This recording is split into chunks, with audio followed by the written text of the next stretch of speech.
Bismillahirrahmanirrahim. I'm Dr. Aisha Amreen from Biochemistry Department, FMU. Now the topic in continuity with the cell membrane is cell signaling. How the cells they communicate with each other. We are going to discuss this topic in this cell signaling. What is cell signaling? Cell signaling is the process of cellular communication within the body driven by cells releasing and receiving hormones and other signaling molecules. As a process, cell signaling refers to a vast network of communication between and within each cell of our body. Cell signaling enables coordination within the multicellular organisms. There are few types of cell signaling molecules. These signaling molecules are currently assigned in this classification. Number one is the intracrine. Intracrine molecules are those molecules in which the ligands are produced by the target cells and then they bind to a receptor within the cell. Ligands are the molecules which may be any hormone or neurotransmitter or anything which is going to transmit the message. Then comes the autocrine. The autocrine types of cells, they have ligands which are distinct in that they function internally and on other target cells like immune cells. Then comes the juxtacrine. The ligands target adjacent cells, often called as contact-dependent signaling. The fourth type is paracrine. In paracrine, the ligands target cells only in the vicinity of the original emitting cell. For example, neurotransmitter. Example of them, they are neuromuscular junctions, which will be discussed later on. In endocrine, these are the cells which are producing hormones that have the important task for the targeting distant cells and often travel through our circulatory systems. In this figure, the types of cells they are being shown here. This is the example of endocrine system or endocrine cells which are releasing their hormones inside the circulatory capillary or the circulatory system, where they are being transported to any of the target cells possessing any receptor. This is example of the paracrine in which the released hormone or the neurotransmitter is going to transport and it will have the receptor on the adjacent cell. This is the example of autocrine. The cell itself is producing any material or chemical substance which is uptaken by the cell itself. While in the contact or juxtacrine, they are shown here in this figure. With the contact, the transport or transmittance of the important material is taking place. Now comes the overview of signaling. Basically, the signaling is the process in which any of the ligand or any of the signal molecule that is producing signaling events. These cascade of signaling events, it is from signal to receptors, then receptors, they influence the signal transducers and these signal transducers, they relay or integrate or distribute the signals into the effector proteins. Here, as in the diagram, you can see any extracellular signal molecule which is bound to the receptor. It starts um, um, it starts the reaction, or it produces the relay of further inducing the molecules which are known as the transducers, and then multiplying the effect by introducing different kinds of proteins. These signaling pathways, which are followed by the attraction or the attachment of the signal molecules to the receptors, these pathways regulate nearly all cellular functions, which will be later on discussed in different chapters. First, the process that takes place is the reception of the any signal molecule that binds to receptor, then the signal transduction, which is where the chemical signal results in a series of enzyme activation. Next, finally, the response, which is the resulting cellular response, is shown in the form of different enzymes or proteins. What are the receptors and what are their types? Receptors are those proteins or the molecules which are going to attach the different ligands or the signal molecules. There are mainly of two types: internal receptors, which are within the cell; external receptors, which are going to bind on the surface of the cell. So internal receptors are of two types: nuclear receptors or cytoplasmic receptors. While the external receptors, they are present on the cell membrane or cell surface.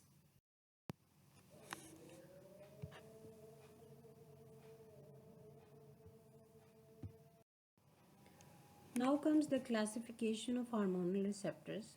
These receptors, they may be intracellular, kind of nuclear receptors, cytoplasmic receptors, or they may be present on the cell surface, which are the plasma membrane receptors.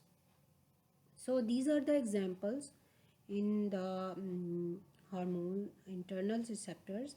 In the intercellular or intracellular receptors, steroidal hormones, which have the special steroid ring in their structure, these hormones receptors, they are mostly present on the within the nuclear receptors. For example, glucocorticoids, mineralocorticoids, androgens, estrogen, progesterone, all they have the same origin, so they have the nuclear receptors. Next comes the thyroid hormone, that 3T3 and T4 receptors. They have also the nuclear receptors. Now comes the cell surface receptors. The examples among them are um, FSH, LH, insulin, growth hormones, and oxytocin, antidiuretic hormone, which is also known as ADH, catecholamines, which are the neurotransmitters, and etc. Here the hormones attachment and hormones integration to the nucleus is shown. The steroid hormone receptors are inside the cell and directly regulate the gene expression. Whenever the hormone molecule that comes in contact with the cell surface, it is directly infused inside the cell, and by binding to the hormone receptor, forming the hormone receptor complex, it is uptaken by the nucleus and enters the nucleus through nucleopores, where it acts as a special factor, or the hormone receptor complex directly has binding with the DNA specific area to give the required protein synthesis.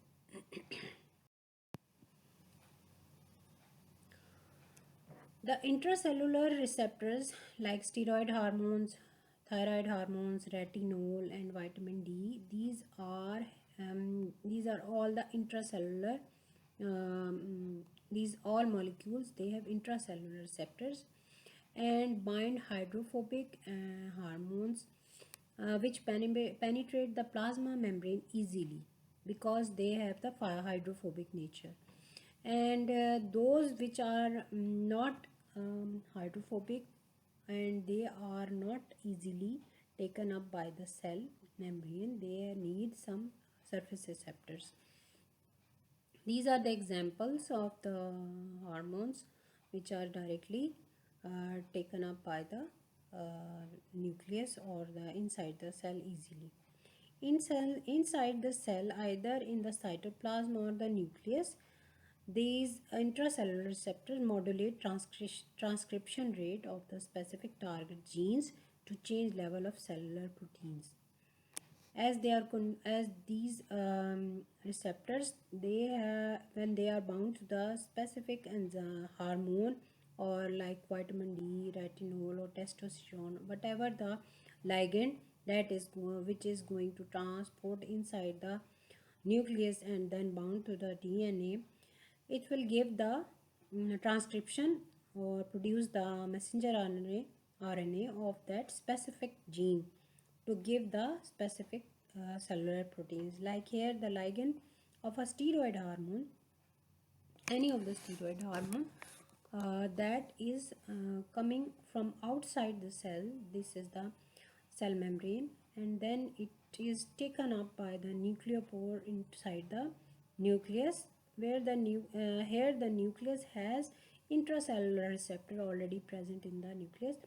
Both of them, when they bind, they form the complex, and this complex activates the transcription from the DNA to produce a messenger RNA for the production of certain cellular proteins. These are the types of different cell surface receptors.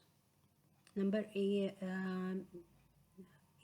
is the ion channel linked receptors, B the G protein linked receptors, and C the enzyme linked receptors. One thing common in these classes, that you can see that all the receptors, they are present on the cell surface. So these are the kinds of cell surface receptors, which may be of like some kind of ion gated channels, or they may be associated with G proteins, like here that this is the receptor and this is the G proteins. When they are attached with this G protein, that's why they are known as the G protein linked receptors. And some are like the enzyme like receptors, because they are not only acting as a receptor for specific signal molecule, but they are also acting as an enzyme, because they cause the autophosphorylation or the phosphorylation of each other. Three of the classes, they will be discussed later on.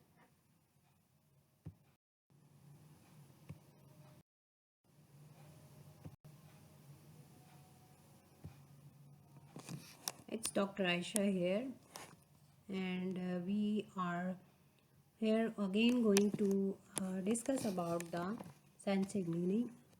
In this topic of cell signaling, we were discussing about the cell receptors.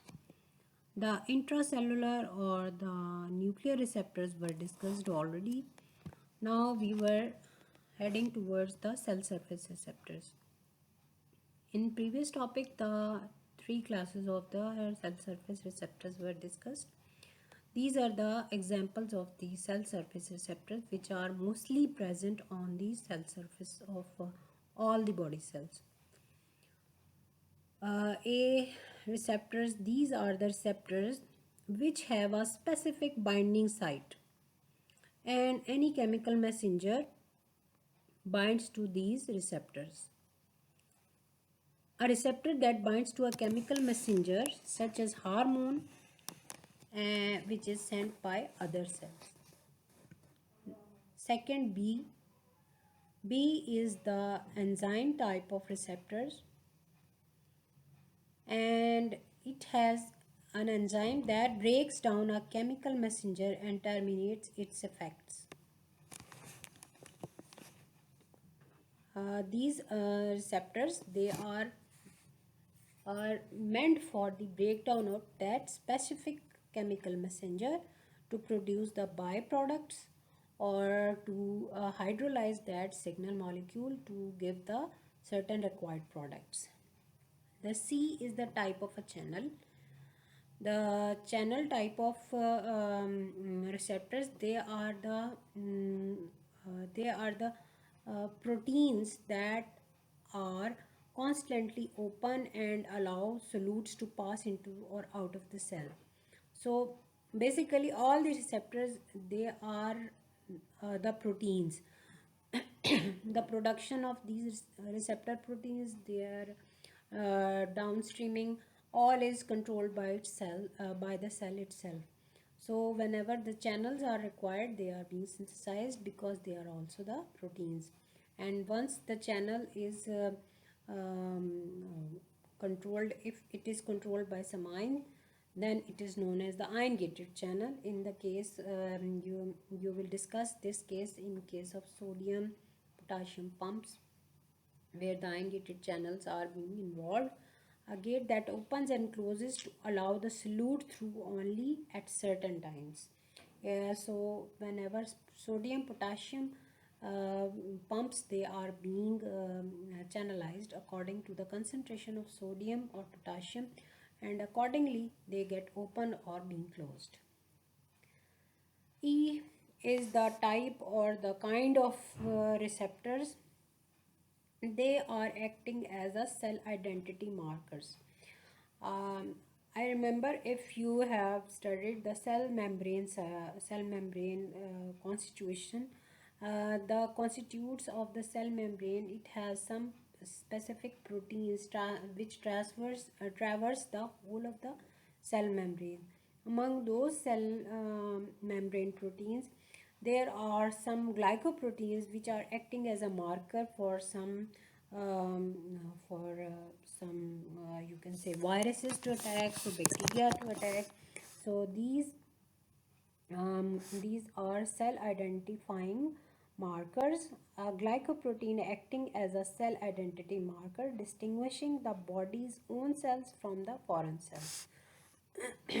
These are the glycoprotein carrying proteins, and mainly they are the receptors for many ligands. Last kind which is being shown here is the F, that is cell adhesion molecule, CAM. Briefly it is known as CAM. In that CAM of another cell can adhere with the CAM of this cell. So a cell adhesion molecule that binds to one cell to the other.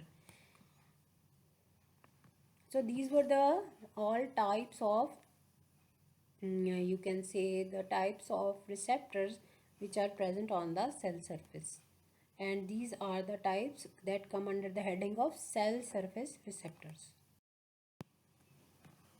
Here the ion channels are ion channel or ion channel linked receptors are explained here. Receptors that bind with the ligand, for example here the nicotinic receptors are shown here. They open a channel through the membrane that allow the specific ions to pass through, and conformational change in the proteins structures that allows the ions such as sodium, calcium, magnesium and hydrogen to pass through.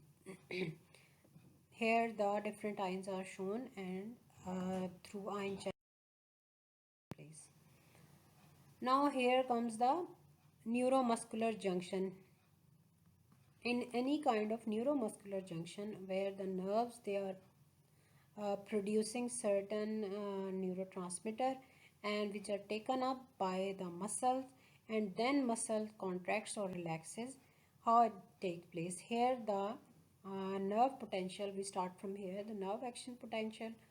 With the entry of calcium, it releases the acetylcholine, a neurotransmitter. This neurotransmitter is already being synthesized and retained in the vesicles. These vesicles are released on the surface of the any muscular cell. On the cell, on the muscle cell, certain receptors of this acetylcholine are present. So this paracrine type of molecules, they will act on the cell surface of the muscular cell. After that, that will enhance the action potential also on the muscle cells. Opening of sodium channels and transmittance of the message to the muscle cells to contract. This is how the action potential being transmitted from the active nerve to a muscle through the chemical substances. Here is the main classification based on the signal transduction mechanism. The signal transduction mechanism, that it is not a single process or single cascade. It has a multiple cascades that are taking place, and according to their participants, these are being classified. Here we are going to start with the group of the classes and the membrane located enzymes which are embedded or linked or being hanged to the membrane.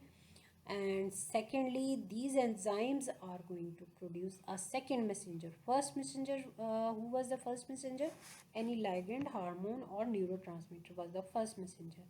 After that, membrane located enzyme will produce a second messenger, and that second messenger, which is you can say a transducer, which transduces the other active proteins like kinases. For example, these are the enzymes which are taking part in the cascade of the different signaling pathways.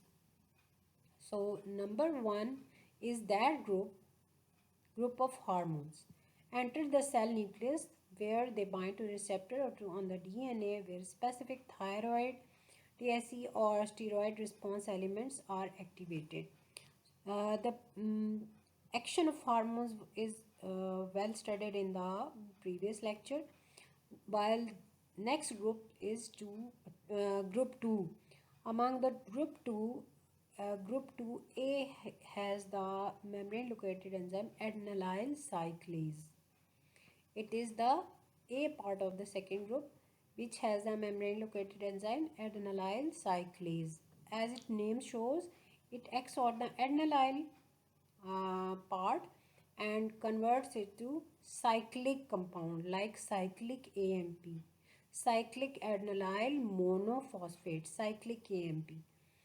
And this cyclic AMP dependent protein kinase is the last effector molecule, or you can say secondary effector molecule will be modified by this effector molecule of kinase.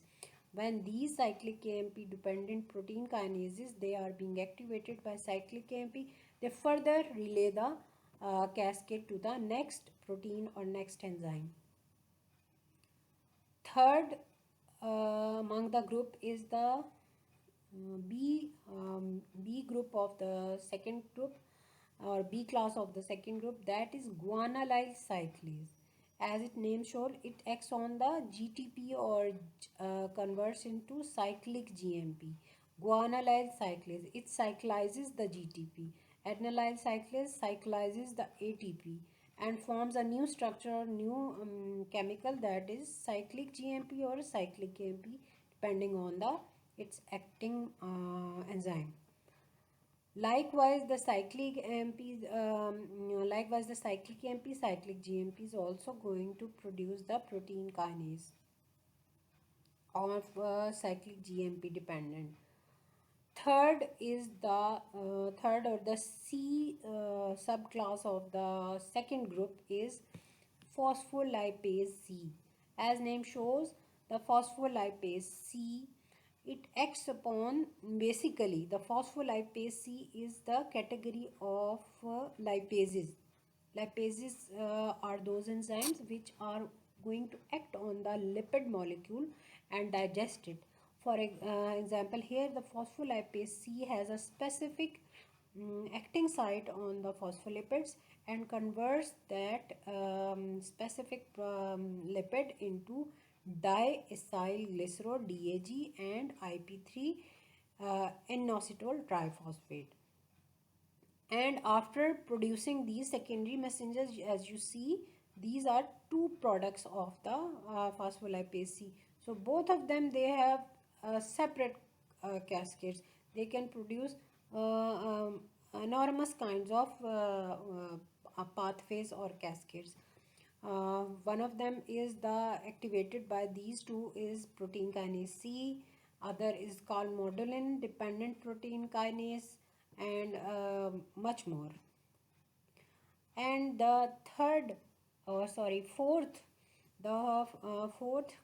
class or the subclass is D, 2D, in which these kinases, serine or threonine kinases, these are the part of the receptor kinases, or the another class of receptors which have amino acids, threonine and serine, which are actively taking part in the receptors, and within the structure of the receptors, these amino acids, they are being phosphorylated and initiate further cascade.